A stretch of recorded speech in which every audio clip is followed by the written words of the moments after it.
전능하신 하나님 아버지 감사합니다. 예수님께서 우리에게 말씀하시기를 주께서 이 땅에 오심은 율법이나 선지자를 폐하려 하심이 아니요 완전케 하려 하심이라 말씀하시면서 주께서 이 땅에서 겪은 모든 일들을 통해서 하나님 기쁘시게 하며 주를 섬긴 것을 우리가 깨달았나이다. 오늘도 주 앞에 은혜를 구하오니 주님이여 오늘도 율법의 마침 되신 주님께서 우리를 구원하기 위하여 열어놓으신 길, 이 아름다운 주의 역사하심에 동참하여 하나님과 함께 이 험한 세상 동행하게 하시고 주님 약속하신 대로 주의 인도하심을 따라 하늘의 상급 잘 준비하는 지혜로운 주의 권속들 되게 하옵소서.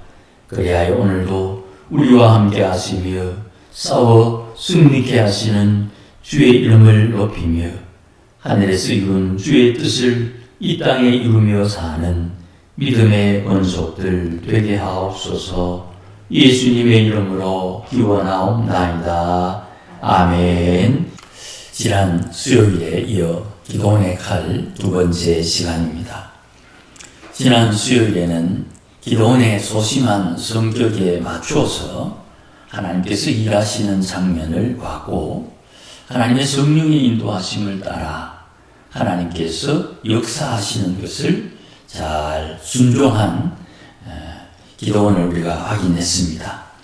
지금까지 기도원이 거쳐온 시간을 좀 살펴보면 기도원이 아버지의 두려움과 마을 사람들의 위협에도 불구하고 하나님의 말씀에 순종해서 바알 제단을 헐고 아세라를 찍어 하나님 앞에 번제로 제사를 드렸습니다.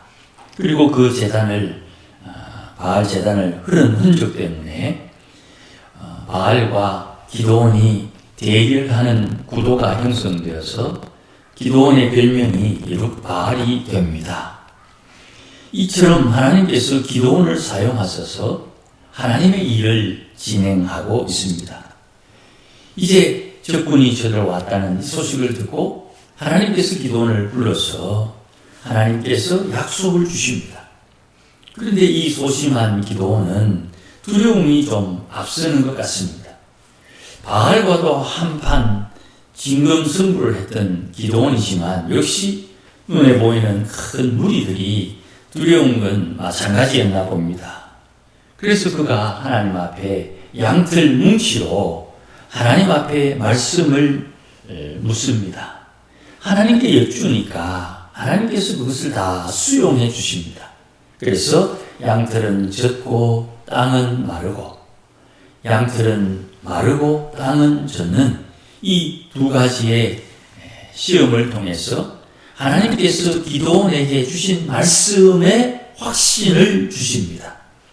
그러시고는 몰려든 수많은 사람들 중에 300명을 하나님께서 직접 골라주시고 이제 하나님의 전쟁에 충분히 수행할 수 있는 이스라엘의 거룩함을 보존하시도록 기도원을 적진으로 내려보내십니다.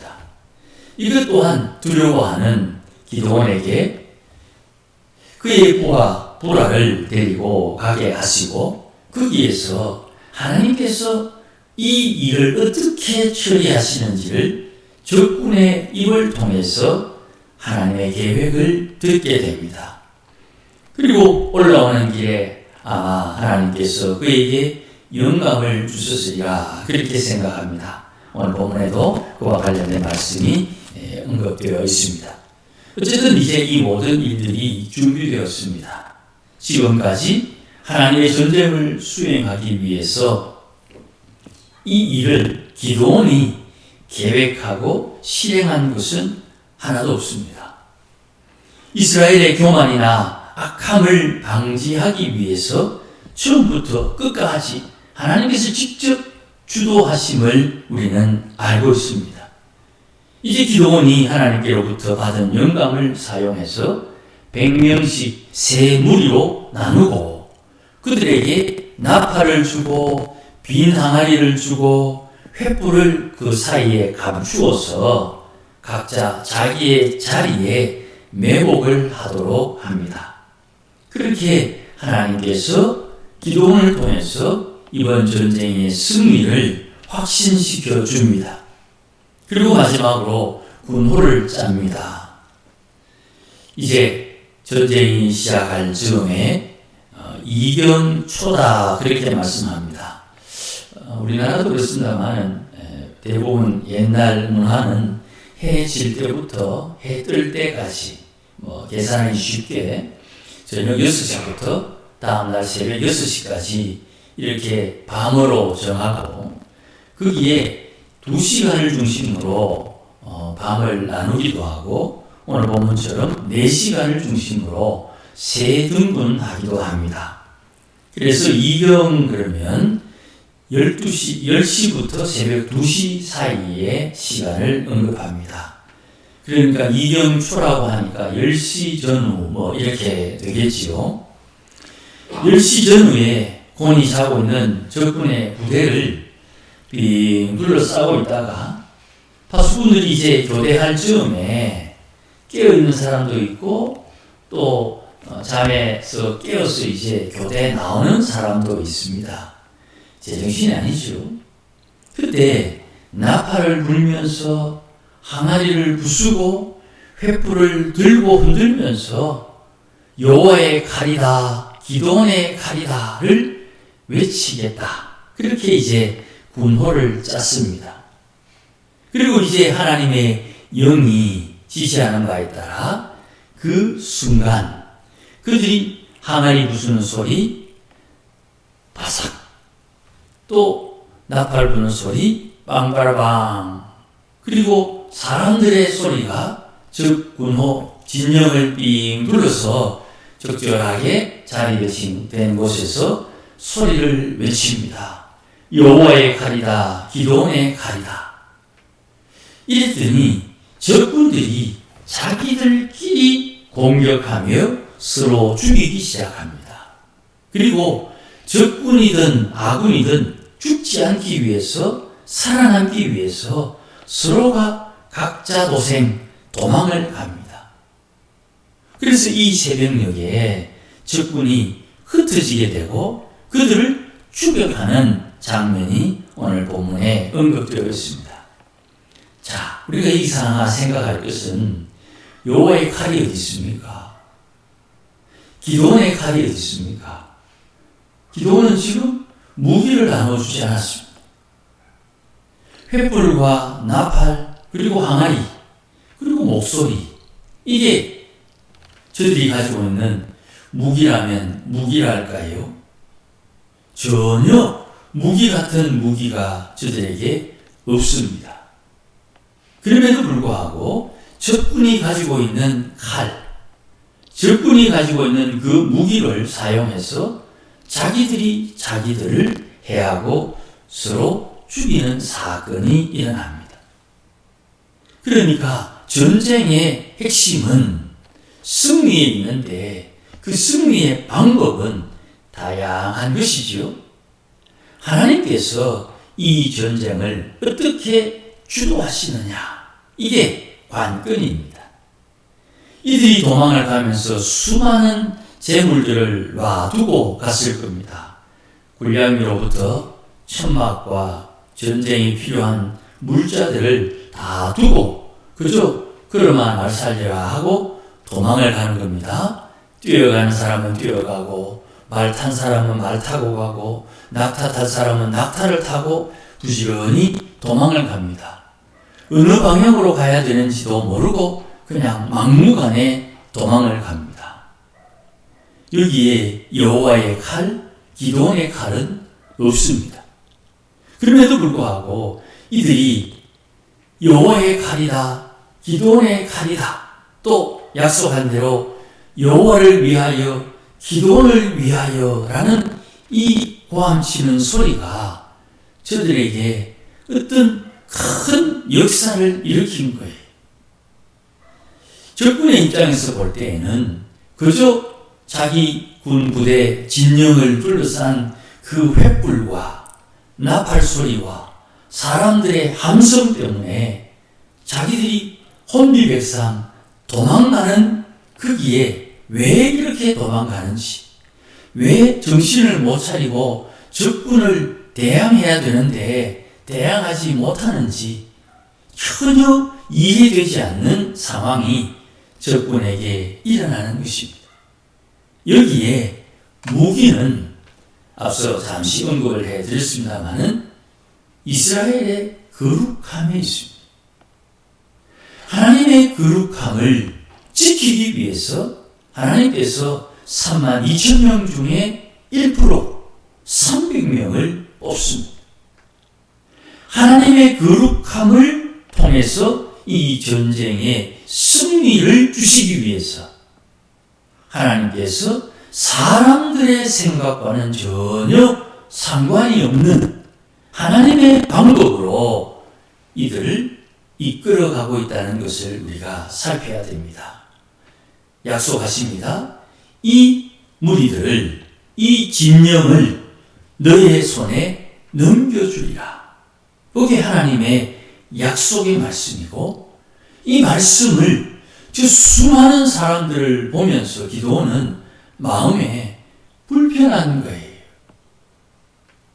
아버지와 마을 사람들을 두려워하면서도 밤에 하나님의 말씀에 순종하기 위해서 조심스럽게 바알의 제단을 걸고 아세라를 찍고 그 아세라 나무를 불 떼어서 하나님 앞에 번제를 드렸던 기도원. 그가 지금 이 엄청난 전쟁을 수행하면서 기도원이 의지할 바는 하나님의 약속밖에 없는 거예요. 하나님의 약속을 믿는다고 하지만 약속대로 안 되면 어쩝니까? 하나님 약속해놓고 약속 안 지키면 어쩝니까?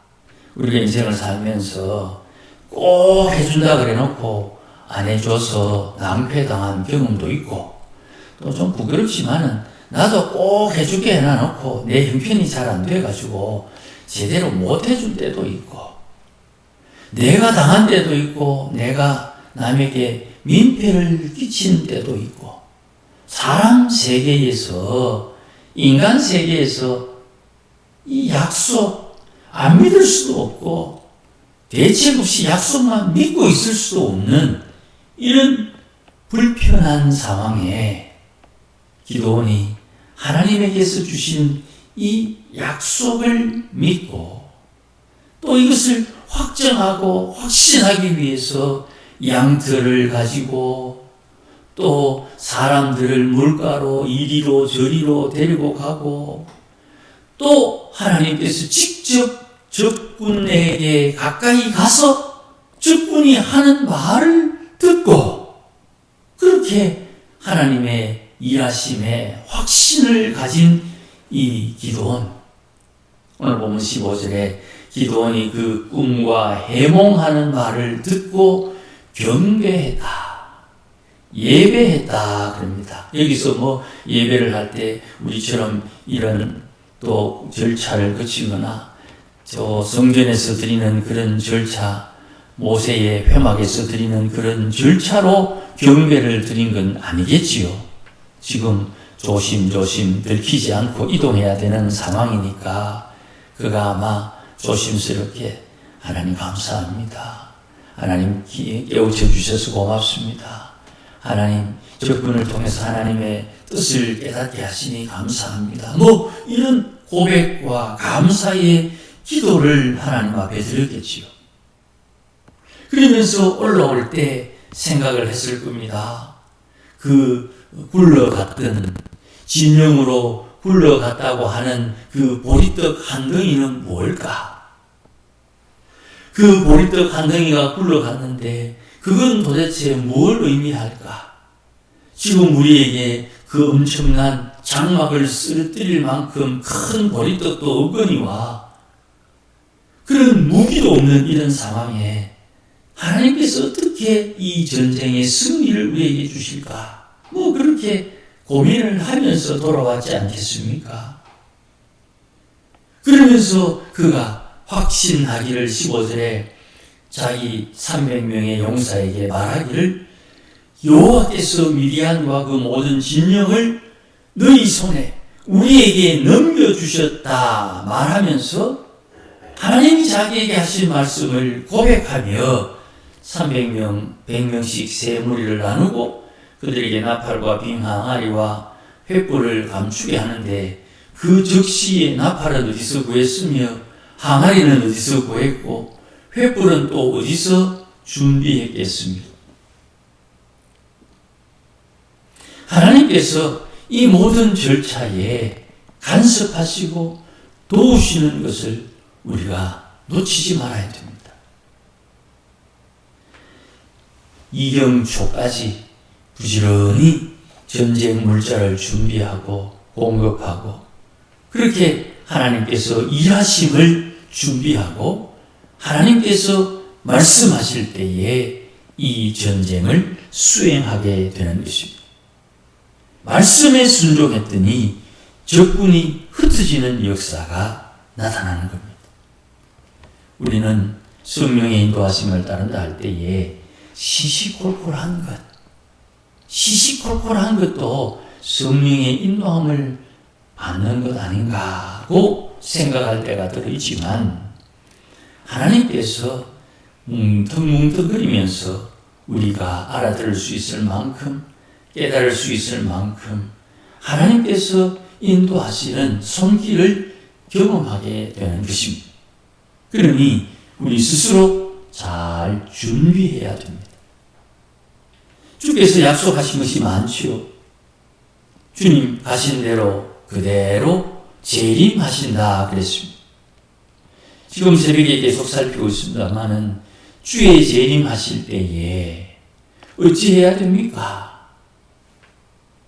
그 주의 재림하실 때에 드디어 온다고 생각하면 일찍 오고 일찍 올 것이라 생각하면 드디어 오십니다. 그리고 내게 준 그 5달란트, 2달란트, 1달란트 받은 그 재능을 사용해서 사명을 통해서 하나님 기뻐하는 일을 감당하는 것이 중요한데 그것은 준비함에 따라 다른 것. 그러니 주께서 약속하신 대로 하늘에 상급이 있을 것이다. 상을 주시겠다 하셨으니 상을 받을 수 있는 준비, 상을 받을 수 있는 행실, 상을 받을 수 있는 하나님 앞에 순종함이 우리에게 절실하게 필요한 것이지요. 이것은 기도원이 그 진영에 내려갔다가 돌아오면서 하나님 앞에 경배하며 주의 음성을 들었던 것처럼 하나님의 사람들이 하나님의 역사하심을 따라 인도받는 것이 필요한 거예요. 그러면 하나님께서 순종하는 자를 위해서 준비한 것, 적군이 스스로 흩어지게 되고 적군이 스스로 망하게 되고 적군이 스스로 살아남기 위해서 도망을 가는 그런 은혜의 역사가 나타나게 되는 것입니다.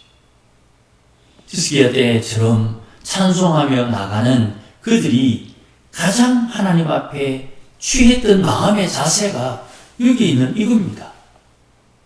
주만 바라보나이다. 주만 바라보고 주께서 어찌하실지를 기대하며 하나님 앞에 기도한 그들에게 순지라를 통해서 찬양대를 조직하고 찬양대를 앞세워서 하나님께서 지시한 대로 순종했더니 그들이 뒤따라가며 적군의 전리품을 수확했다. 전리품을 획득했다고 말씀을 해요.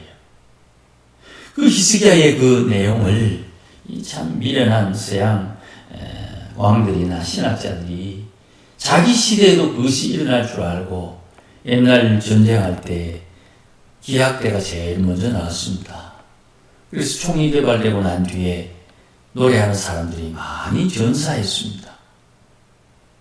지금 우리 시대의 전쟁 기술은 생긴 지 얼마 되지 않습니다. 그러니 하나님께서 하시는 이 일을 믿음으로 약속을 따라 하나님 앞에 붙드는 자가 누구냐? 이게 전쟁의 승리의 핵심이 되는 것이에요. 여호와의 칼, 기도원의 칼은 보이지 않습니다.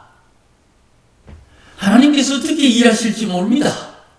그러나 하나님의 약속을 믿고 순종하는 기도를 통해서 하나님은 하나님의 일을 일으키시고 하나님의 일을 완성시키는 거예요.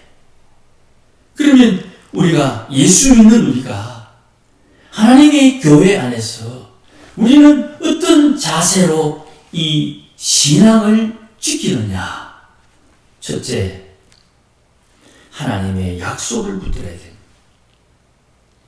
우리 모두에게 주신 하나님의 약속, 우리 각자에게 주신 하나님의 약속, 또 오늘처럼 하나님 앞에 서원하여 하나님 앞에 드린 약속, 이런 약속들을 붙들고 흔들리겠지만 흔들리지 않도록 애를 써야 되는 것입니다. 우리는 잘 보지 못하지요. 배에는 닷이라는 게 있습니다. 그 배가 닷에 의해서 땅에 확 들이키면 배가 잘 떠내려가지 않지요. 그래서 닷을 내리는데 파도 치니까 닷을 내려도 배는 흔들리고 그 닷의 길이만큼 배가 빙빙 돌기도 합니다. 그러나 그 중심, 닷이 내어진 그곳을 중심으로 흔들리지 떠내려가지는 않습니다. 그러니 하나님의 약속을 붙드는 것이 가장 중요한 것이요. 두 번째는 그 약속을 붙든 내가 하나님께서 일하실 때 입을 다물어야 돼요. 하나님이 일하실 때 내 입을 놀려서 하나님의 일을 방해할 수가 있어요. 입을 닫아야 돼. 이걸 다른 말로 표현하면 하나님의 일하는 손길을 따라 순종하는 거예요. 마치 여리고성을 돌 때 이스라엘 사람들이 입을 닫고 침묵하는 중에 그 성을 주님이 정하신 대로 돌고 돌고 돌았듯이 하나님의 역사하심에 하나님께서 살피시는 것이 따로 있습니다. 오늘 본문에 기도원이 두려움이 분명히 있음에도 불구하고 그가 침묵합니다. 그가 입을 열 때에는 하나님께서 질문하는 것, 하나님에게 질문하는 것, 하나님의 말씀, 하나님의 응답을 전달할 때 입을 여는 거예요. 하나님의 역사는 이렇게 진행되는 것입니다. 그렇다면 우리는 지혜를 가져야 되겠지요. 하나님께서 주시는 역사하심에 하나님이 이끄시는 것을 잘 살펴서 하나님께서 내게 원하는 바가 뭔지를 알고 순종하는 것이죠. 약속을 붙들고 주님이 시키는 것을 말하고 주님께서 하지 말라는 것을 안 하는 행위가 필요한 거예요. 실천, 순종이 필요한 거예요. 그래서 전쟁에 이기게 되는 것입니다. 하나님이 만들어 놓은 이 상황에서 하나님 앞에 순종한 자를 통해서 하나님의 승리를 공급받고 제공받게 되는 것입니다. 그러면 우리 스스로 고백해야 되겠지요. 나는 약속을 붙들고 있는가? 그 약속이 이루어지기까지 나는 하나님 앞에 입을 닫고 있느냐? 주님이 말시킬 때 말하고 있느냐? 주님이 그만하라 하면 그만할 수 있느냐? 주님이 가자 하면 같이 갈 수 있느냐? 주님이 무릎 꿇으라면 무릎 꿇을 수 있느냐? 주님께서 찬양하라면 찬양할 수 있느냐? 여기에 내가 나의 계획과 나의 능력을 발휘하는 곳은 없습니다. 주님께서 일하시는 거기에 동참하는 것입니다. 아무쪼록 여호와의 칼, 기도원의 칼, 여러분의 칼이 춤추어서 하나님의 나라, 하나님의 뜻이 이루어지기를 주의 이름으로 축복합니다. 기도하십시다. 주님 감사합니다. 부족함이 있고 연약함이 있으나 소심한 기도원에 맞추어서 기도원 개인에 합당하게 하나님께서 응답하시고 지도하시고 인도하시며 하나님의 뜻을 이루어 가신 것처럼 약속을 붙들고 입술에 재갈 물려 오늘도 주의 말씀에 순종하고자 하는 주의 백성들을 불쌍히 여겨주셔서 하나님 약속하신 것을 이루어 주시고 주의 구원의 역사가 나타날 수 있도록 은혜 위에 은혜 다하여 주시옵소서. 예수님의 이름으로 기도하옵나이다. 아멘. 이제는 우리 주 예수 그리스도의 크신 은혜와 하나님 아버지의 극진하신 사랑과 성령님의 감화 감동 위로 충만하심이 오늘도 약속을 붙들고 주님이 인도하시는 길에서 하나님 기뻐하는 일을 행함으로 하나님의 뜻을 이루기를 소원하고 우리의 입술을 닫아 오늘도 하나님 기뻐하는 일을 통하여 주의 영광 보기를 소원하는 모든 믿음의 권속들 심령 위에 우리 교회 위에 이제로 영원토록 함께 계실지어다. 아멘.